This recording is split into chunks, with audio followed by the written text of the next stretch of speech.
Olá, tudo bem? Meus amigos, eu neste vídeo vou fazer algo completamente diferente do que eu tenho feito até aqui. Eu acabei de assistir a um vídeo em que eu pensei comentar sobre ele, mas eu não vou fazer isso. Eu não vou fazer isso porque se trata de um vídeo onde se diz tudo de uma forma bastante didática, uma forma que toda a gente compreende, de uma forma extremamente inteligente, e que eu apenas vos vou pedir o seguinte: seja você lulista, seja você bolsonarista, não goste você nem do Lula, nem do Bolsonaro, eu vou pedir a você, não por mim, mas por você mesmo, que você assista. Assista até ao fim. No fim, você tente dizer para você mesmo, ou se preferir, comente.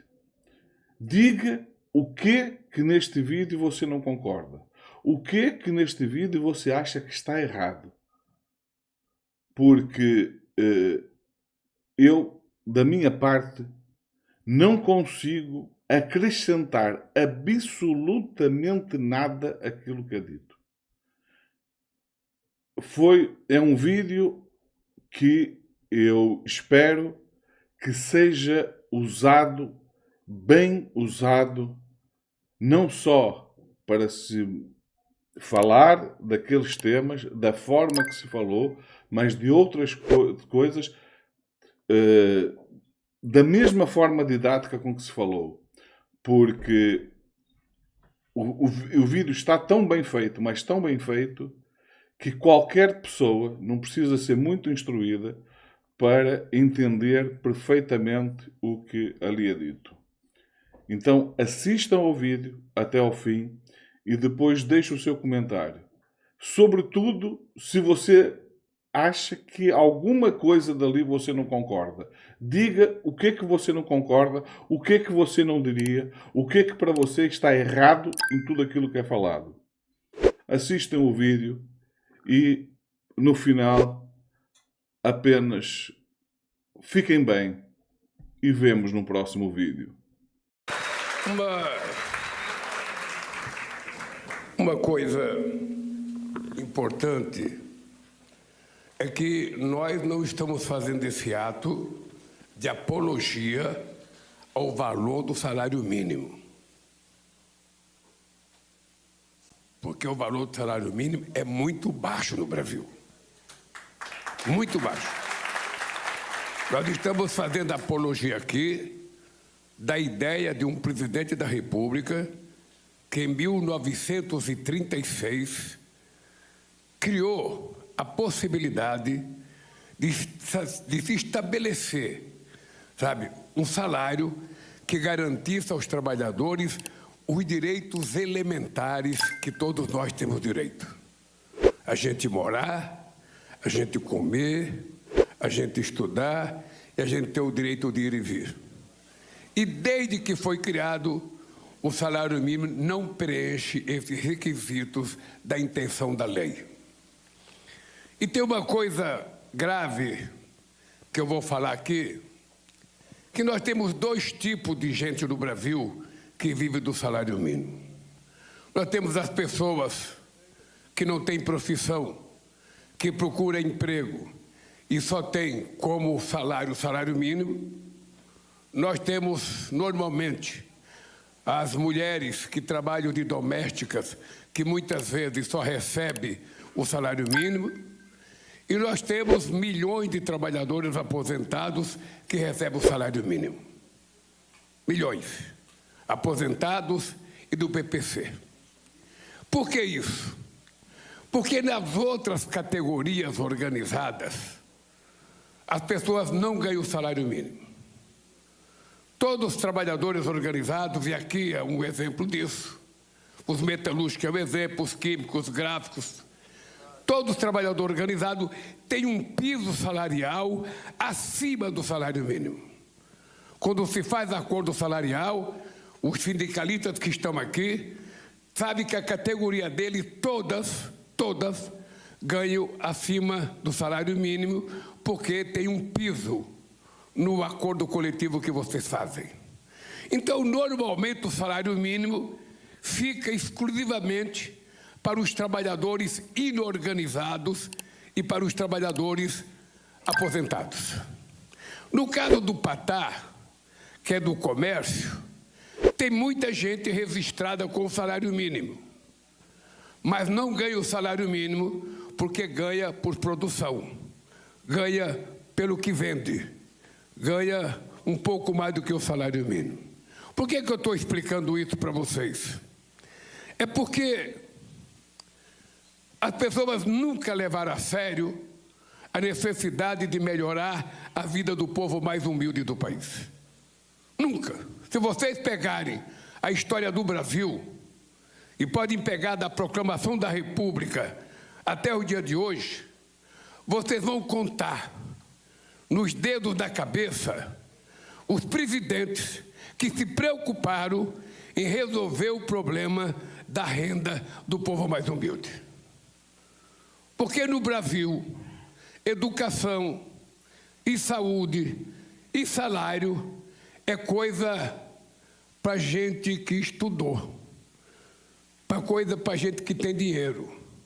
Os pobres são tratados como se fossem invisíveis, para que os sociólogos escrevessem teses, para que os políticos possam fazer discurso, porque na hora do voto, os políticos não vão na Faria Lima, em São Paulo, pedir voto, fazer uma assembleia na porta dos banqueiros.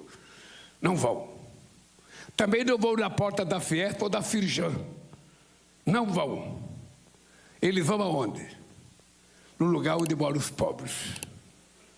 E aí fazem discurso, e aí prometem, e aí faz um monte de coisa, e aí termina a eleição.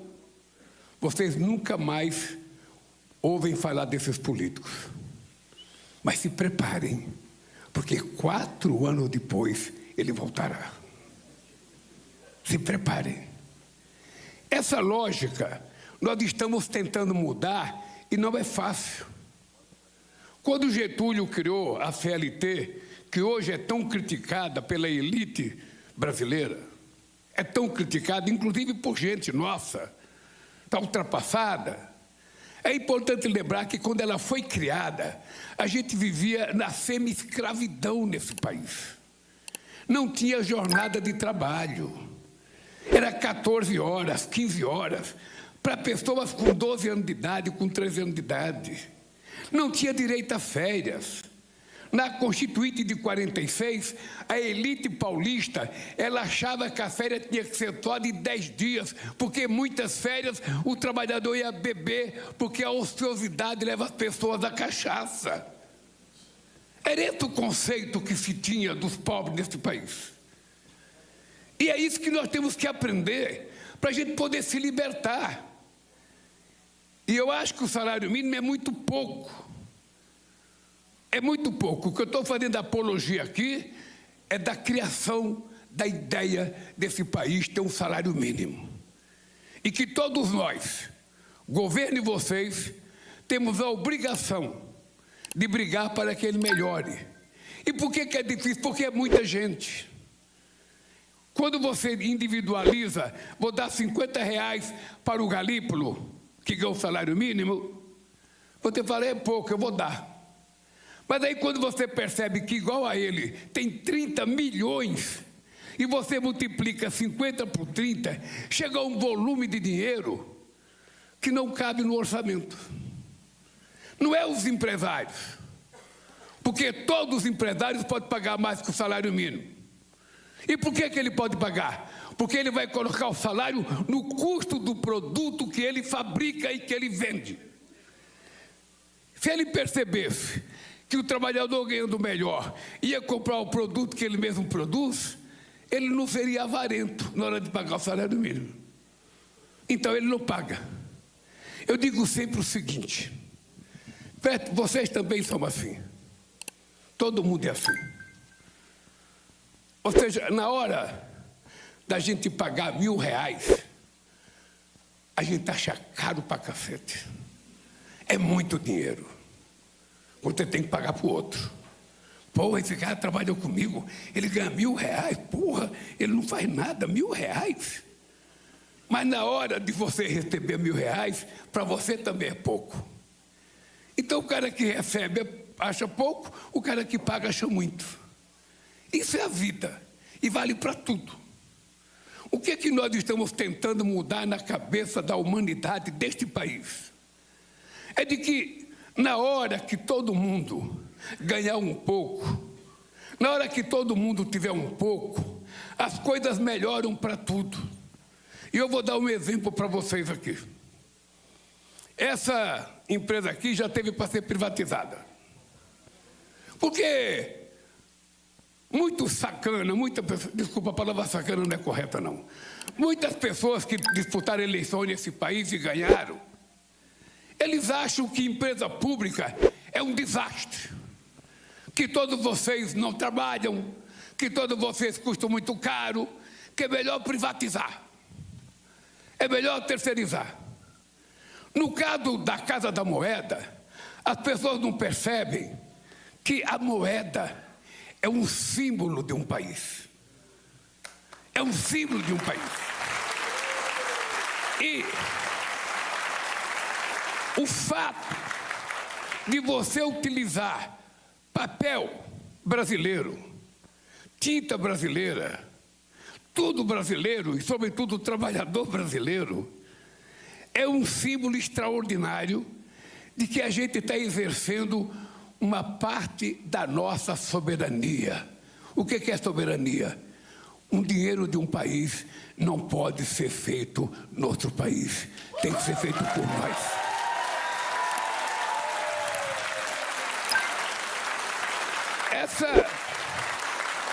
Essa que é a coisa sagrada.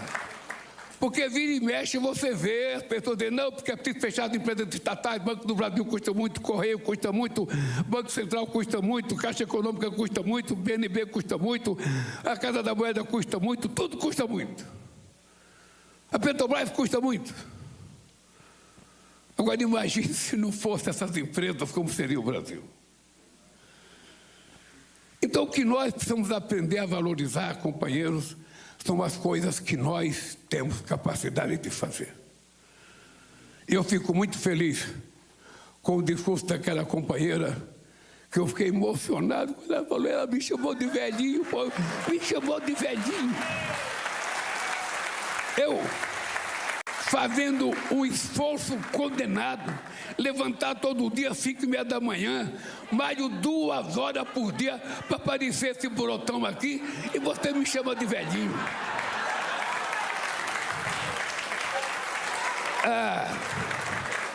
Eu, sinceramente, vou parar de fazer sacrifício. Vou ficar bem gordão. Então, eu estou falando dessas coisas, gente, porque nós precisamos aprender a valorizar as coisas que nós fazemos no Brasil. Nós precisamos valorizar, porque esse país nunca foi cuidado decentemente. Eu digo sempre, é importante vocês decorarem.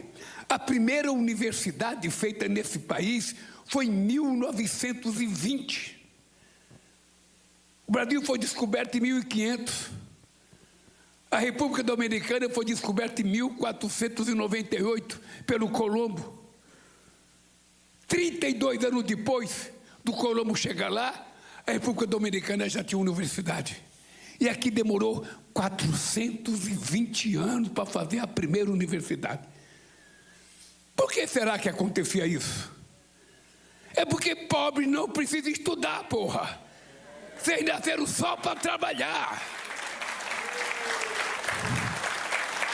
Será que a gente não percebe isso? Será que vocês não percebem? Pobre não nasceu para estudar. Pobre nasceu para trabalhar. Estudar é filho de rico, que pode fazer estudo na França, na Inglaterra, nos Estados Unidos, na Espanha, em qualquer lugar. Mas aqui não. Aqui nós temos que ser cortador de cana, fazedor de prédio. As pessoas adoravam dizer, como é bom nordestino, ele sabe trabalhar na construção civil. A gente não quer ser só pedreiro, ajudante de pedreiro. Se bem que é uma profissão muito valiosa, mas a gente também quer ser engenheiro, a gente quer ser doutor, a gente quer ser médico, a gente quer ser professor. E o que é que precisa fazer? O que precisa fazer é dar oportunidade. Não é o governo que faz, a gente abre a porta para as pessoas passarem. A gente abre as portas. E é por isso que a gente está vendo hoje muitos meninos e meninas negras sendo doutor. Até 40 anos atrás, até 30 anos atrás, você não viu um gerente de branco preto. Você não viu um dentista negro. Você não viu um médico negro nesse país. Você podia ir na universidade aqui no Rio de Janeiro. Pode ir nas duas, estadual e da federal. Você não via negro. Se tivesse, de cada 2.000, tinha um. Que ainda não se achava negro, achava-se moreno. Graças a Deus, os negros lutaram tanto que hoje ninguém tem mais vergonha de dizer que é negro. Ninguém tem mais vergonha de dizer que é negro. Tudo isso, companheiros, é resultado do aumento da consciência política de um povo. Então, se você for na USP hoje em São Paulo, que é a melhor universidade brasileira, é a única que está entre as 100 mais importantes do mundo, você vai ver que 50% dos alunos hoje são pardos negros. E muitos da periferia. Muitos. Por quê? Porque nós fizemos duas coisas. Criamos o ProUni, que utilizamos a dívida que a universidade tinha para o governo, ao invés de pagar a dívida para nós, desse bolsa de estudo para os pobres da escola pública da periferia desse país. E a outra coisa foi fazer com que os fiéis financiassem de verdade o povo. Porque quando as pessoas iam no FIES, que era na Caixa Econômica Federal, pegar dinheiro para estudar, eles pediam uma avalista. E nem pai de pobre quer ser avalista de pobre estudante. Esse é o dado. Então, qual foi a decisão milagrosa que nós tomamos? Obrigamos o Estado a ser o avalista. Se eu posso emprestar dinheiro para uma empresa grande, se eu posso emprestar dinheiro para o rico, por que eu não posso acreditar na juventude brasileira e emprestar um dinheiro para ela se transformar num doutor? Isto é fazer investimento no futuro. Então, esse ato de hoje é um ato que eu quero demonstrar a valorização da Casa da Moeda enquanto empresa pública brasileira e de seus funcionários. Eu fico muito orgulhoso, porque eu encontrei muitas pessoas que foram mandadas embora porque existia um cidadão que governou esse país e que achou que aqui tinha muita gente a preciso mandar embora. E que nós trouxemos de volta. E sinto muito orgulho de não ter deixado privatizar a Casa da Moeda. Ela vai continuar sendo pública. Mas eu estou vendo até Inês Pandeloli. Muito bem, Inês Pandeloli. Estou vendo a Érica aqui. Ô, gente, é o seguinte. Eu acho que nós vamos ter que continuar trabalhando para aumentar o salário mínimo. Qual é o problema? O PIB é o resultado do crescimento da economia produzido pelo povo brasileiro. Quando você vê PIB, é o resultado da capacidade de crescimento que a produção brasileira conseguiu fazer. Ora, então é justo que você, quando cresce o PIB, cresça o PIB do trabalhador. É justo que você reparta com os trabalhadores que são responsáveis pelo crescimento do PIB aquilo que foi o crescimento do PIB. Que é para você poder aumentar a renda das pessoas. Porque senão fica muito defasado. Senão perde o valor. E daqui a pouco não vale nada o salário mínimo. E vocês já ouviram do Marinho, já ouviram do presidente da Casa da Moeda, porque não é fácil, não. Quando a gente tentou falar que aumentar o salário mínimo, todo mundo dizia vai quebrar a economia, vai quebrar as empresas. Tem cara que dá R$1.000 de gorjeta para tomar uísque e não quer pagar o desgraçado do salário mínimo para um povo pobre. E esse cara acha que vai quebrar o país. Então precisa a gente enfrentar esse debate. E a gente não ter coragem de se acovardar diante das mentiras e do fake news que essa gente faz todo santo dia. E vocês, mulheres, tomem cuidado com essa tal de inteligência artificial. Eles são capazes de tirar uma foto sua, sentada do jeito que você está aqui, e colocar você pelada no celular. É isso que é inteligência artificial. Ele é capaz de tirar uma foto da Érica, vestidinha do jeito que ele está, com a perna cruzada, e amanhã aparecer no celular a Érica sentada pelada aqui. Então se preparem, porque a podridão não está nem começando na inteligência artificial.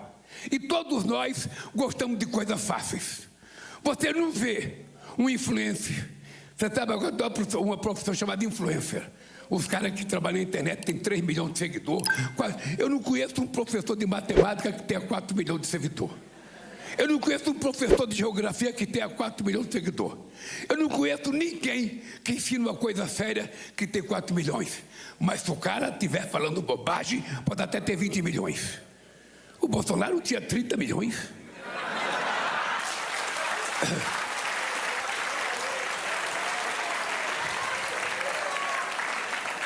Então é assim, gente.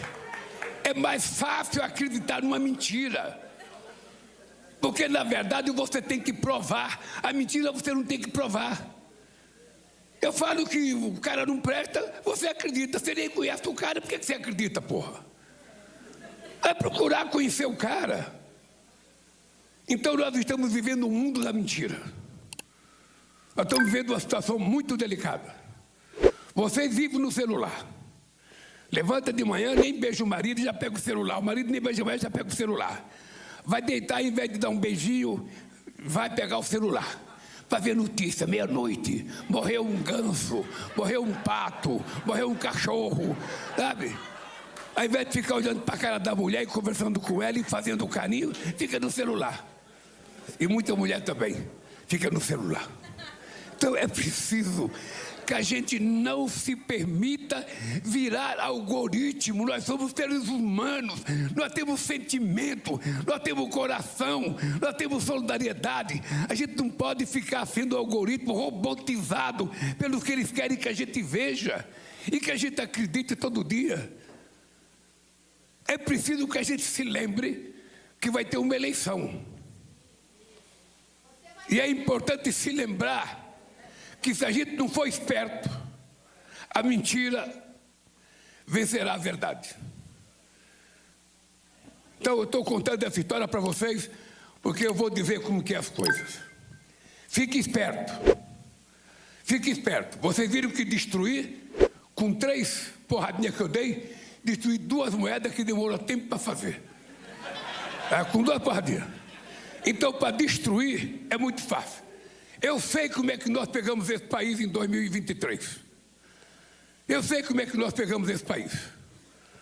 Portanto, esse país hoje nós terminamos o 3º mandato com a menor inflação acumulada em 4 anos da história do Brasil, com o maior aumento da massa salarial, com o maior número de trabalhadores com carteira profissional assinada, com o menor desemprego da história do Brasil e com a maior exportação da história do Brasil.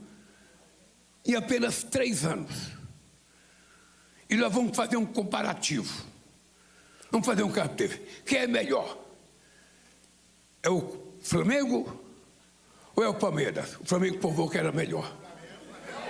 O Flamengo provou que era melhor. Tá? Quem era melhor? O Vasco ou o Corinthians? O Corinthians provou que era melhor. Foi o campeão da Copa Brasil.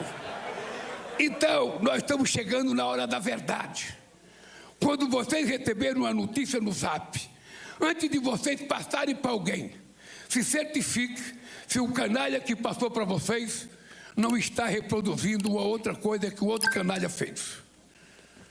Porque se a gente não fizer isso, eu vou contar uma coisa, Gleice. Desde pequeno, eu ouço os religiosos dizerem, e eu também professava o mesmo discurso, de que o Brasil não poderia ter cassino. Vocês ouviram isso? O Brasil não podia ter cassino. Aliás, nem jogo de bicho o Brasil podia ter. O jogo do bicho é contravenção. Todo mundo joga, mas todo mundo sabe que é tratado como bandido, mas todo mundo joga. A mulherzinha levanta de manhã, vai com o papelzinho no padeiro lá.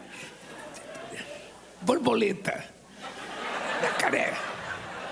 Mas é contravenção. E todo mundo sabe que a igreja evangélica católica dizia, sabe, cassino é jogo de azar, não pode. Porque o pobre vai gastar dinheiro, porque o pobre não vai entrar em cassino. Não tem nem como chegar lá. Agora, o que aconteceu? O que aconteceu? O cassino entrou dentro da casa da gente para a criança de 10 anos pegar o telefone do pai e jogar. Com essa quantidade de bets que foram criadas aí, que está tomando conta do futebol, que está tomando conta da publicidade e que está tomando conta da corrupção desse país, porque vocês estão vendo o trabalho do Banco Central tentando fazer com que essa gente pague pelo menos os impostos nesse país. Então, companheiros, a luta é dura. Eu vou descer, vou te dar um beijo daqui a pouco. Tá? Tá bem? Você não pode subir aqui, mas eu vou descer. Se Maomé não vai à montanha, a montanha vai até você. Tá bem? Eu vou terminar contando uma coisa para vocês. O que é que eu penso da vida do nosso povo? Como é que nós precisamos distribuir renda nesse país? Eu tenho um discurso que eu digo o seguinte: muito dinheiro na mão de poucos significa miséria. Ao contrário, pouco dinheiro na mão de muitos significa distribuição de riqueza. Isso você nunca ouviu numa aula de economia onde você estudou economia, Galípolo? Nunca. Ninguém aqui que é economista nunca viu. Você nunca viu, Guilherme? Nunca viu. Porque os economistas brasileiros têm um dogma de copiar os grandes astros, não sei das contas. Eles citam o nome que eu nem sei citar. Mas é tudo a mesma coisa, de direita e esquerda. Foram os alunos de todos, os mesmos. Mas eu aprendi uma coisa que é o seguinte. Vamos supor que isso aqui fosse uma cidade. Tá? Esse salão aqui é uma cidade. Uma cidade... 1, 2, 3, 4, 5, 6, 7, 8, 9, 10, 250 pessoas. Eu aprendi a contar rapidamente assim. 250 pessoas tem uma cidade. E vamos supor que eu tivesse R$1 milhão aqui na mão. Eu chegava nessa cidade de 250 milhões de pessoas. Eu não ia gritar quem quer dinheiro como o Silvio Santos. Eu ia escolher uma pessoa. Eu ia dar esse 1 milhão para essa cidade de 250 mil habitantes, que tem uma padaria, que tem um bar, que tem um restaurante, que tem umas coisinhas, jogo de bocha, pro Zéinho de cabelo branco, que tem uma jogo de bocha, que tem. Então, eu ia chegar nessa cidade, eu ia pegar esse 1 milhão, eu ia dar para uma pessoa. Ia dar para a Érica, nossa deputada estadual. Ia pegar 1 milhão, ia dar para uma pessoa nessa cidade de 250 habitantes. O que a dona Érica ia fazer? Ela ia correr para um banco, que não existe nessa cidade. Iria fazer um depósito, aplicar o seu 1 milhão e ganhar o lucro dessa aplicação. Todos os outros 249 habitantes ficava chupando o dedo. O bar da esquina ia ficar chupando o dedo, porque ela não ia comprar nada naquele bar. O restaurante ia ficar chupando o dedo, porque o 1 milhão dela estava no banco. A padaria não ia vender o pão, porque o dinheiro dela estava guardado no banco. E 249 pessoas com o dedo na boca.